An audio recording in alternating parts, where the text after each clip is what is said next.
रामकृष्ण हरी. चला तर मग बघूया आपण आपली शॉपिंग. म्हणालेले ना मी परवाच्या व्हिडिओमध्ये तुम्हाला शॉपिंग दाखवते. हे बघा शॉपिंग सोबत ना शिवला पण बघा कसा मध्ये मध्ये करतोय, नुसतं तुम्ही बघत राहा आता. त्यानंतर हा एक टी शर्ट घेतला, नंतर माझ्या अंगावरची पॅन्ट टी शर्ट हे सगळे आहोंची चॉईस आहे. माझ्यासाठी बऱ्यापैकी कपडे असतात ना ते आहोंच्या चॉईसचे असतात बरं का, कारण त्यांना मला तर वाटतं माझ्यापेक्षा जास्त कळतं की माझ्यावर काय छान दिसेल. त्यानंतर अनुश्रीसाठी पण शर्ट घेतला, शिवसाठी 2 टी शर्ट घेतले, मस्त सॉक्स पण घेतले, कारण आता थंडी चालू होणार आहे आणि इकडे तर पाऊस चालू झाला आहे त्यामुळे थंड पडतेच आणि फरशी तर खूपच गार पडते. आणि शिवचं बघा कसं मध्ये मध्ये चालू आहे.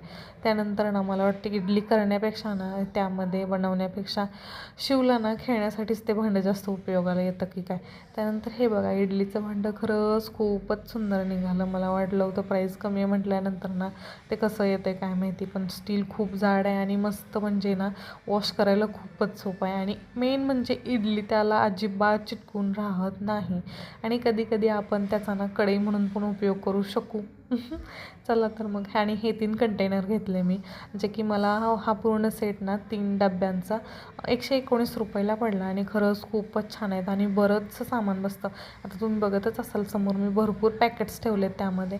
त्यानंतर आहोंसाठी कॉपर बॉटल घेतली.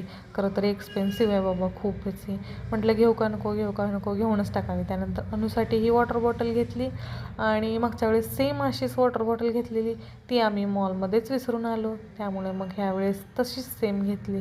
आणि त्यानंतर आहोंनी झाली आमची शॉपिंग. नंतर आहोंनी मस्त आम्हाला पाणीपुरी आणली, पाणीपुरी एन्जॉय केली आणि आहोंसाठी मस्त असं प्रोटीन डाएट बनवलं. ह्याचीसुद्धा रेसिपी मी लवकरच अपलोड करते चॅनलवर. चला तर मग like share and subscribe. Bye bye. Ramakrishna Hari.